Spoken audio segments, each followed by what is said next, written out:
Boche gold and diamonds. Buy now, pay later. പ്രവാസി വ്യവസായിയെ തോക്കുചൂണ്ടി തട്ടിക്കൊണ്ടുപോയ കേസിൽ 2 പേർ കൂടി ഒറ്റപ്പാലത്ത് അറസ്റ്റിൽ. പനമണ്ണ സ്വദേശികളായ കളത്തിൽ മഹേഷ് എന്ന മാക്കു, രഞ്ജിത്ത് എന്ന പാപ്പു എന്നിവരാണ് പിടിയിലായത്.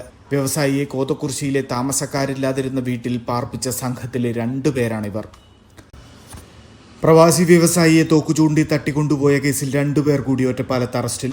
പനമണ്ണ സ്വദേശികളായ കളത്തിൽ മഹേഷ് എന്ന മാക്കു, രഞ്ജിത്ത് എന്ന പാപ്പു എന്നിവരാണ് പിടിയിലായത്. വ്യവസായിയെ കോതക്കുറിശ്ശിയിലെ താമസക്കാരില്ലാതിരുന്ന വീട്ടിൽ പാർപ്പിച്ച സംഘത്തിലെ 2 പേരാണിവർ. മലപ്പുറം വണ്ടൂർ സ്വദേശിയായ പ്രവാസി വ്യവസായി മുഹമ്മദ് അലിയെ തോക്കുചൂണ്ടി തട്ടിക്കൊണ്ടുപോയി തടവിൽ പാർപ്പിച്ച കേസിലാണ് അറസ്റ്റ്. ഇതോടെ കേസിൽ പിടിയിലായവരുടെ എണ്ണം 19ആയി. തിരുമറ്റക്കോട് നിന്ന് തോക്കുചൂണ്ടി കസ്റ്റഡിയിലെടുത്ത സംഘം കാറിൽ മുണ്ടൂരിൽ എത്തിച്ച ശേഷമാണ് മഹേഷും രഞ്ജിത്തും ഉൾപ്പെടെ ഒറ്റപ്പാലത്തെ സംഘത്തിന് കൈമാറിയത്. ഇവർ വ്യവസായിയെ മറ്റൊരു കാറിൽ കയറ്റി കോതകുറിശ്ശിയിലെ വീട്ടിലെത്തിക്കുകയായിരുന്നു.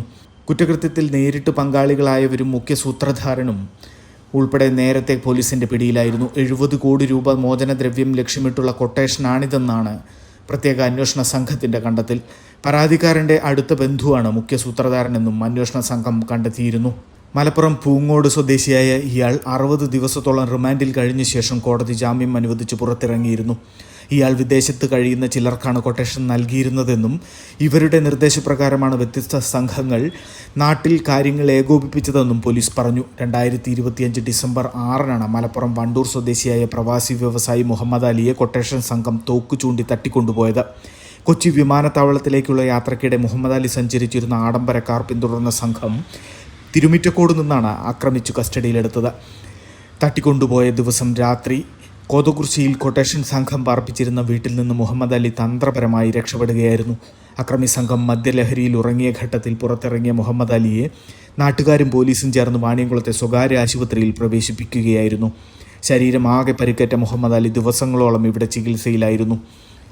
ക്രൈംബ്രാഞ്ച് ഇൻസ്പെക്ടർ വി രവികുമാറിന്റെ നേതൃത്വത്തിലാണ് അന്വേഷണം. Time kids pre school, Mannannur road, Vaniyamkulam. Dot view news. കാഴ്ചകളാണ് ലോകം, കണ്ടു തുടങ്ങുക.